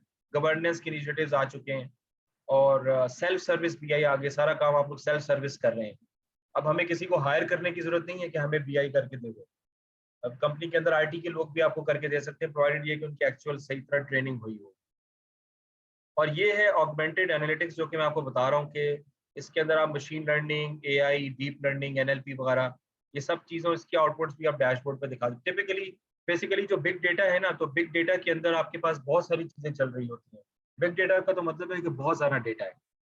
तो आप उसमें से ऑब्वियसली अगर आप बिग डेटा मैनेज कर रहे हैं डेटा लेक्स के ऊपर, तो आपको कुछ डैशबोर्ड्स बनाने पड़ेंगे डेटा लेक मैनेजमेंट के और डेटा एनालिटिक्स के, बिग डेटा एनालिटिक्स के, जिसके थ्रू आपको पता चले कि भाई क्या चक्कर चल रहा है, क्या चक्कर जो है ना इस वक्त चल रहा है। तो ये कदरे मुश्किल काम है, ये कदरे मुश्किल काम है। और अभी तक हम तो जो BI के उस पर काम करते हैं, तो हम तो एकेडमिक लाइसेंसेस पे काम कर रहे हैं, ठीक है। तो एकेडमिक लाइसेंसेस के ऊपर ज़्यादा BI बिग डेटा आप ये सपोर्ट नहीं करेगा, क्लाउड पे तो बिल्कुल भी नहीं करेगा। मेरा तो क्लाउड एक्सेस है ही नहीं इसके, मतलब हम तो डेस्कटॉप वर्जन यूज करें ना पावर BI का।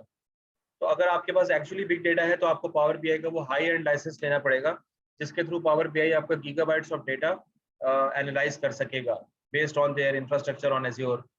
तो वो सिचुएशन तो खैर हमारे पास अभी तक आई भी नहीं है कि BI ऑन बिग डेटा किस तरह से होती है, क्या होता है। उसके अंदर obviously the dashboards need to be pretty simple, और हमें ज़रूरत पड़ी नहीं है, क्योंकि हडूप के अपने कुछ डैशबोर्ड्स हैं, हम वही इस्तेमाल कर लेते हैं। हमें अभी तक उसकी ज़रूरत पड़ी नहीं है। लेकिन एनालिटिक्स के डैशबोर्ड्स हमने नहीं बनाए, क्योंकि एनालिटिक्स हमें बड़े सिंपल किस्म के चाहिए होते हैं फिलहाल बिग डेटा के ऊपर। तो इसलिए उसकी नौबत नहीं आती। लेकिन ये कि फैसिलिटी आपके पास है, तो उसके आपको पता रहना चाहिए कि अभी हम कहाँ खड़े हैं। अच्छा माय गॉड, तो डैशबोर्ड स्टोरी टेलिंग है। Start with data visualisation. storytelling is not easy. Storytelling I think is the most complicated part. उसकी कुछ टिप्स एंड ट्रिक्स हैं और इसमें हम एडिशंस करते रहेंगे अगर मुझे कोई और इससे अच्छी चीज मिल जाती है।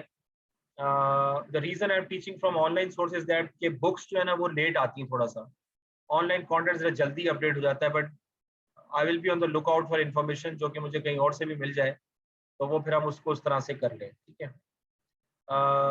Choose your visualisations carefully. ये स्टैनफोर्ड यूनिवर्सिटी में एक रिसर्च थी, तो उन्होंने कहा दो किस्म की स्टोरीज होती हैं, एक ऑथर वाली और एक रीडर ड्रिवन। तो ऑथर का क्या होता है कि वो सब चीजें आपने करनी है, वो स्टैटिक सा होता है और आप अथॉरिटेटिव लेवल के ऊपर आके उनको हर चीज एक्सप्लेन कर रहे हैं, देखिए जी ये हुआ फिर वो हुआ, वो ये हुआ फिर वो हुआ, और वो कहते हैं हाँ ठीक है ठीक है ठीक है। It's like analysing a chart printed in a newspaper. There is no interactivity, बस आपने उनको बच्चों की तरह समझाना है कि देखिए जी ये हुआ वो हुआ। इसका चांस आजकल के ज़माने में बहुत कम है। अलबत्ता अगर आप बिल्कुल लेमैन को दे रहे हैं, फाइनेंस वालों को दे रहे हैं प्रेजेंटेशन, तो वहाँ पे तो चांस 100% है। रीडर ड्रिवन जो है ना, that is what you have to do basically. तो रीडर ड्रिवन के अंदर ये है कि allows the audience to structure the analysis on their own, यानी यू मेक देम थिंक, ठीक है। The audience can choose the visualizations that they deem meaningful and interact with them on their own by drilling down to more details. So they can ask you यार अगर ये भी करके देखो, अगर ये भी ट्राई करो, वो भी ट्राई करो तो क्या होता है।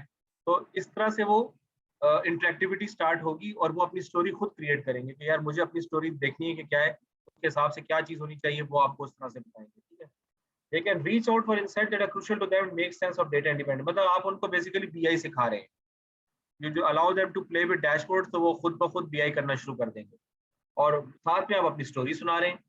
तो स्टोरी सुनाते सुनाते आपने उनको एम्पावर भी कर दिया और उनके फीडबैक से आप स्टोरी का पर्सपेक्टिव भी चेंज हुआ, ज्यादा बेहतर हो गई, ज्यादा अच्छी चीजें पता चलना शुरू हो गई, ठीक है। तो ये मुश्किल चीज है जो कि करनी है, ठीक है। फिर एक ट्रिप ये है कि ऑडियंस फर्स्ट विजुअलाइजेशंस ढूंढने के बाद स्टेटिंग योर पर्पस। ये मैं वो बात है जो आपसे मुस्तकिल कर रहा हूँ शुरू से कि what is the main takeaway from your data story. It's clear that your purpose will be to motivate the audience to take a certain action.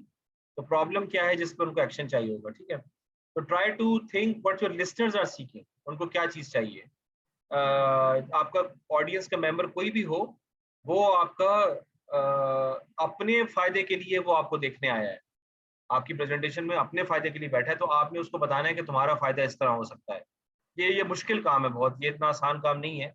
और क्योंकि आपने बेसिकली चार्ट्स के थ्रू उसको ये बात बतानी है कि तुम्हारा फायदा क्या हो सकता है, इसमें ये हो सकता है वो हो सकता है। तो how can that take place without having the proper background knowledge? That cannot happen. even if you are not giving the presentation, you are designing the dashboard, then you have to design that for someone, ठीक है। तो इसलिए इतना आसान करनी, put your goals first and let them determine the line of, put their goals first। उनके goals क्या है पहले आप उसको देखें and let them determine the line of your story। अच्छा, इसमें ये बड़ी गड़बड़ होती है कि you might end up with empty words। empty words में क्या है कि आई बाई शाई करने के लिए बज वर्ड्स इस्तेमाल करना शुरू कर दिए। जैसे हडूप एक बजवर्ड है और I don't know augmented reality एक बजवर्ड आया हुआ आजकल, ठीक है। तो story telling with data brings the best results, not visualizations, ठीक है। तो that are devoid of any defined meaning, meaning these words don't create a clear picture in your listener's head and are useless as a storytelling aid। To underinform your audience, buzzwords are a sign of your lazy thinking and a herald that you don't have anything unique or meaningful to say। जाहिर सी बात है, जब knowledge ही नहीं हासिल करेंगे तो कैसे।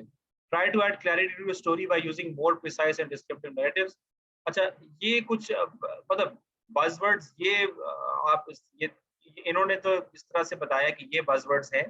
अब इसके अंदर जो है ना वो आप देख लें कि ये तो इतना कॉमन नहीं है। This is somewhat common. 5G 4G ये आप बात कर सकते हैं। क्वांटम कंप्यूटिंग आज काफी कॉमन हुआ है। Internet of behaviours, IoT as a service, ये भी एक चीज आई हुई है। AI, distributed cloud, multi experience, voice as UI, ठीक है। तो ये बज़वर्ड्स हैं, इस साल के पिछले साल के भी आप निकाल सकते हैं, तो इनको अवॉइड करें।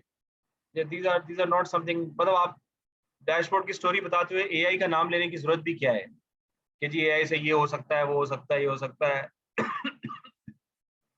तो ये चीज है, ठीक है। सो इस और इसके साथ ही जो एक जो इसके साथ ही जो एक कपलिंग कब चीज है, वो इंडस्ट्री जार्गन ना इस्तेमाल करें। तो मे बी वो जार्गन जो है वो आपकी इंडस्ट्री पे मैच नहीं करती, किसी और कंपेटिटर की इंडस्ट्री में जो कोई और कंपेटिटर है सेम इंडस्ट्री का, उसके लिए तो वो जार्गन चलती है, लेकिन वो जार्गन जो है ना वो आपकी इंडस्ट्री में नहीं इस्तेमाल की जाती, बेशक वो एप्लीकेबल है। तो देयरफॉर कॉम्प्रिहेंशन जो है ना वो मसला होगा। और इसमें ये भी मसला होता है कि जार्गन के डिफरेंट मीनिंग्स होते हैं। सो देयरफॉर उससे आपकी क्लैरिटी में फर्क पड़ेगा, तो जार्गन ना वर्ड करें। Don't make your story too long. 3 से 5 पेजेस की स्टोरी हो तो वो काफी है, ठीक है। Avoid over using bad buzzwords और इंडस्ट्री जार्गन। और फिर उसके बाद क्या है कि utilise the power of story telling. तो आज की एक सभी स्टडी रिसेंटली कंडक्ट हुई है, उन्होंने कहा है कि 80% of today's consumers want brands to tell stories about their business और प्रोडक्ट्स। तो अगर आप अपना कोई सॉफ्टवेयर लॉन्च करते भी हैं तो आपको उसके लिए स्टोरी बनानी पड़ेगी, ठीक है। तो एवरेज हम हर रोज 500 words, digital words every day हम डाइजेस्ट करते हैं। तो अगर हम अपने डेटा को एक फोकस्ड वैल्यू ड्रिवन नैरेटिव बना दें तो उसमें हम we far better chance of your message resonating with your audience, ठीक है। तो human beings absorb information 60 times faster with visuals than text based content alone। Visual से 60 टाइम्स ज्यादा जल्दी बात समझ में आ जाती है, ठीक है। So therefore you avoid the buzzwords, you avoid the jargon, you use the best visualizations you have, you design a plan for your story, and then you give the presentation, ठीक है। ये हो गया। और उसके बाद ये कुछ स्टोरी टेलिंग टिप्स हैं। तो इसके अंदर ये मैं आपको इस तरह बता देता हूँ कि ये इसके अंदर क्या चीज़ ज़रूरी है कि सबसे पहला तो ये है कि भाई आपको सेट अप योर प्लान। तो यू आस्क द क्वेश्चंस कि मुझे कौन सी विजुअलाइजेशंस डालनी है, ठीक है, अपने प्रॉब्लम को सॉल्व करने के लिए। लेकिन यू आल्सो आस्क कि मैंने डेटा को प्रेजेंट किस तरह करना है, लोग क्या देखना चाह रहे हैं, लोग क्या सुनना चाह रहे हैं, लोगों का ज़हन किस किस्म का है, वो किस किस्म का बंदा मेरे सामने बैठा है, किस लेवल का आदमी बैठा हुआ है। ये सब चीज़ें आपको पहले सोचनी पड़ेंगी। You cannot get carried away by interactive dashboards, ठीक है। ये मैं आपको बात बता रहा हूँ कि बीआई के अंदर ये सब चीज़ें आती हैं, ठीक है। अच्छा, don't be afraid to show some emotion. अगर आपके पास जो जिसकी आप प्रेजेंटेशन दे रहे हैं उसका कंट्रोल 100% आपके हाथ में है, तो आपको बाज़-औक़ात एग्रेशन से भी कोई चीज़ कह देनी चाहिए। मैंने खुद इसको एक्सपीरियंस किया है कि ये चीज़ वर्क कर जाती है कि बड़े सीनियर मैनेजमेंट के सामने अगर लोअर लेवल एम्प्लॉय जो है वो अपना मेहनत करके एक चीज़ आया है और किसी चीज़ पे एग्रेशन दिखा रहा है, तो लोअर टॉप लेवल मैनेजमेंट जल्दी कन्विंस हो सकती है इस बात से कि हाँ भाई ये हमें काम करना चाहिए, अगर आपने अपना काम सही किया हुआ है। अगर आप बज़वर्ड्स वाले स्टोरी सुना रहे हैं बस, फिर तो मतलब ये है कि ना आपके पास नॉलेज है, ना रैंगलिंग है, ना ही आपने बीआई पे इतनी मेहनत की है, ठीक है। तो don't be afraid to show emotion, but you must couple that emotion up with the data, क्योंकि जो आप स्टोरी सुना रहे होंगे तो वह सारे चार्ट्स आपस में कनेक्टेड होंगे, ठीक है। तो अच्छा, ये चीज़ बड़ी ज़बरदस्त है कि make your story accessible to people outside your sector. Put it on LinkedIn, put it on social networks, float it in your own email circle जहां पर आपका है कि भाई ये हमने स्टोरी बनाई है। तो इससे जो है ना वो कम से कम बहुत फर्क आपको पड़ेगा इस चीज़ से। It will give you more confidence. और इससे होता ही है कि आपको फीडबैक आता है जब आप लिंक्डइन वगैरह पे डालते हैं और कोई बंदा आपकी बेइज्जती करता है, तो बेसिकली आपको फीडबैक आता है कि यार अच्छा यार ये चीज़ मैंने इंडस्ट्री के हिसाब से गलत। मैं तो अब प्रैक्टिस शुरू की है कि मैं डालना शुरू किया है, अभी तक इज्जत बची हुई है। लेकिन मे बी सम डे कोई बंदा का बात कह देगा प्राइवेट मैसेज पे या वैसे कि भाई ये मुझे समझ नहीं आ रही इस बात की, ये गलत किया हुआ आपने, तो that will be a good feedback. Create an interactive dialogue कि भाई आप बात कर रहे हैं, मैनेजर्स बात करना शुरू करें। आप हाँ यार ये भी करके देखो, ये जरा फिल्टर लगा के देखो, अगर इससे ड्रिल डाउन में क्या होगा, अगर ये कर दें तो नहीं कर दें, अगर ये भी कर डाल दें बीच में तो फिर क्या क्या चीज़ आएगी, ठीक है। ये चीज़ें आपको इंटरेक्टिविटी, आपको गपशप लगानी पड़ेगी, ये चीज़ बहुत ज़रूरी है। और एक्सपेरिमेंट, ये खतरनाक कहानी है कि आप एक पहले से प्लान बना के बैठे होते हैं कि मैंने ये चीज़ें करनी है, लेकिन बेहतर ये होता है कि आप try out different experiments in front of the customer, in front of the client, कि देखें जी लेट सपोज कि हम ये करते हैं, तो मैं इसको यूं कर देता हूँ, ये चार्ट अगर मैं साइड पे कर दूं और मैं ये चार्ट बना दूं, तो देखें भी इसमें ये चीजें पॉसिबल हो सकती हैं और ये होगा। मतलब जब आप प्रेजेंटेशन देने बैठते हैं और कोई अक्लमंद आदमी सामने बैठा हुआ है तो वो आपको ऐसा फीडबैक देगा कि आप एक्सपेरिमेंट करने पे प्रॉब्लली मजबूर हो जाएंगे कि इस तरह करना है, उस तरह करना है, ये करके देखो, वो करके देखो। तो आप रियल टाइम करना शुरू कर दें। इसको ना देखें कि भाई ये, आप अपना स्किल भी उनको डिमॉन्स्ट्रेट करें कि मुझे तो ये चार्टिंग वगैरह मेरे उल्टे हाथ का खेल है, ये कोई मसला नहीं है, मैंने तो आपका प्रॉब्लम सॉल्व करना है। ठीक है, तो ये आप ये करना शुरू कर दें। और balance your words and visual, this is what is most difficult कि जब आपने, आपके पास विजुअल्स हैं, विजुअल देख के हर आदमी खुश हो रहा है, यार बड़ा जबरदस्त लग रहा है डैशबोर्ड। अब जब आप स्टोरी सुनाने बैठेंगे ना, पता चला कि वो स्टोरी सारी जो है ना खड्डे में चली गई और आपने बज़वर्ड्स यूज करना शुरू कर दिए क्योंकि आपने एक्चुअली उसकी इतनी तैयारी नहीं की, आपने लिंक अप नहीं किया चार्ट्स को कि मैंने बोलना क्या है। तो ज्यादा बात करने की जरूरत नहीं है, आपको सिर्फ कॉन्क्रीट बात करनी है जो चार्ट के ऊपर है। और अगले चार्ट पे ये हुआ, अगले पे ये हुआ, अगले पे ये हुआ, फिर ये हुआ, फिर वो हुआ, फिर ये हुआ। इस तरह आपने एक पूरा हुआ हुआ हुआ करके आपने आपस में लिंक बना के पूरी स्टोरी क्रिएट करनी है। तो पहले ये काम आप जो है ना पेपर पे करेंगे। तो फॉर एग्जांपल अगर ये आखिरी ये आज का है, तो अगर मैं इसकी स्टोरी बनाऊं, this is for a hospital, तो मैं स्टोरी में बस ये कह सकता हूँ कि you can see that we had 50,000 patients in the last 3 months, and out of them around 35,000 of them were admissions or inpatients. Our average cost was around $8,800 per patient, and the average ER waiting time is 53 minutes. अब यहाँ पे stop, अब यहाँ पे वो बोलना शुरू कर देंगे, अच्छा यार ये तो एवरेज कॉस्ट तो कम आ रही है, ज्यादा आ रही है, 53 मिनट्स बहुत ज्यादा है। दे माइट आस्क के 53 मिनट्स क्यों आ रहा है? ठीक है, 53 मिनट्स क्यों आ रहा है, वो अगला सवाल किसी बंदे का होता है। अब वो कहाँ आ रहा है, उसके लिए आपके पास एक चार्ट यहाँ पे बना होना चाहिए कि मेरे सवाल को देखने के लिए कि भाई 53 मिनट्स क्यों आ रहा है जी, उसका जवाब ये है। सिर्फ बता देना 53 मिनट, उससे क्या फर्क, वो तो उनको ऑलरेडी पता होगा। उनको तो पता होगा कि हमारे पेशेंट कम से कम आधा घंटा तो उनको लगता है, बताने से क्या फर्क पड़ता है। ये इसमें वो वाली बात थी कि वो जो पर्सपेक्टिव देना कि पिछले 3 महीने में कितना था, उससे पिछले 3 महीने में कितना था, तो वो उसको समझने में उसको आसानी होगी। लेकिन अगर वो आपसे पूछ ले कि ये क्यों आ रहा है और आपके पास उसका डैशबोर्ड ही नहीं है, तो बस फिर गए। फिर आप कहेंगे जी मुझे 1 हफ्ते का टाइम दे, मैं आपको बता दूंगा, तो ये चीज आपको बैकफुट पे डाल देगी।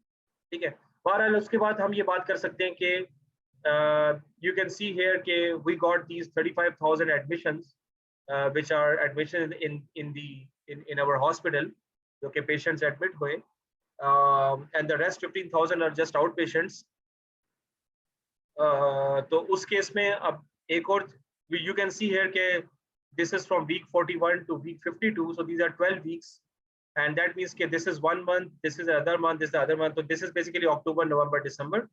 तो आप कह सकते हैं कि यू कैन सी कि आउट पेशेंट्स के लिए जो कि विजिट्स के लिए आते हैं, तो you can see a clear trend going upward in each month. So the trend is more prominent in like October, और sorry November, and then you can see also in December it is going exponentially. आपका जो visiting का trend है वो change हो रहा है। As far as the inpatient trend is concern, you can see it remains more और less the same, but barring November and December. Okay, it remains the same almost in October.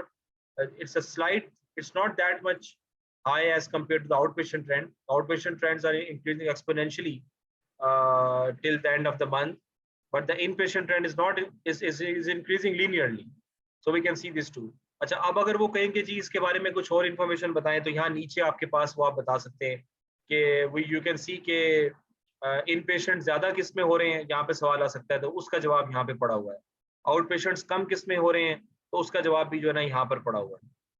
ठीक है, लेकिन इनका आपस में उन्होंने जो important का कंपैरिजन किया, सबका उन्होंने कंपैरिजन यहाँ प्रेजेंट नहीं किया, तो देयरफॉर इसको इस तरह से कंपेयर करना मुश्किल है। सही है, और फिर वो कहेंगे कि जी अच्छा ये डर्मेटोलॉजी के अंदर ये क्यों इस तरह का मामला है कि आउट पेशेंट ट्रेंड ज्यादा हो रहा है। ठीक है, तो हम कहेंगे कि जी डर्मेटोलॉजी के अंदर जो है ना वो वेटिंग टाइम कम है, फॉर एग्जांपल। ठीक है, तो वेटिंग टाइम कम है, इसलिए जो है ना वो आउट पेशेंट के ट्रेंड्स जो है ना बढ़ रहे हैं, क्योंकि जाहिर सी बात है वेटिंग टाइम कम होगा, तो इस तरह स्टोरी आपकी आपस में चार्ट्स कनेक्टेड होंगे।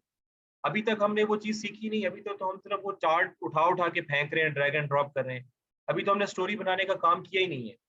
तब आप खुद सोचेंगे, अगर आप इस तरह का काम शुरू कर देंगे, डेटा मिला और शुरू हो गए, बैकग्राउंड नॉलेज के बगैर, उसके विजन के बगैर, प्रॉब्लम के बगैर, पेपर के बगैर, तो कैसे कैसे होगा काम फिर?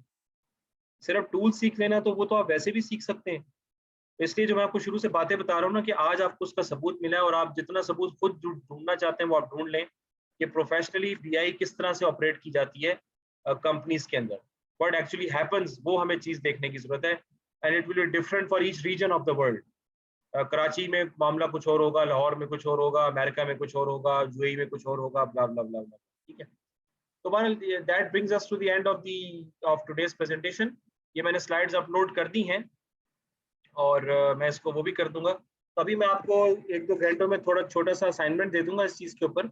It will not be a big assignment जो आपको आज रात तक जमा कराना होगा, और उसके बाद फिर नेक्स्ट वीक में शायद वो नफीसा आपकी क्लास लें पावर बीआई के डैक्स क्वेरीज की। लेकिन उसके साथ मैं भी आपको कुछ क्या कहते हैं प्रोजेक्ट के बारे में, आपको जो इन्फॉर्मेशन है वो आपको इंशाल्लाह 1-2 दिन में एलएमएस के ऊपर आ जाएगी कि प्रोजेक्ट में हमने क्या करना है। You need to start looking at data sets. मैं प्रोजेक्ट की पूरी मेथोडोलॉजी एक्चुअली बना रहा हूँ बैठ के भी।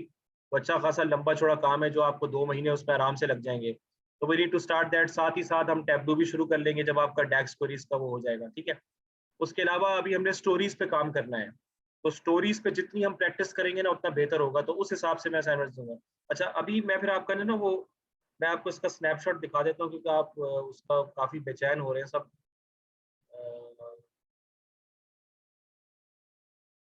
Let me first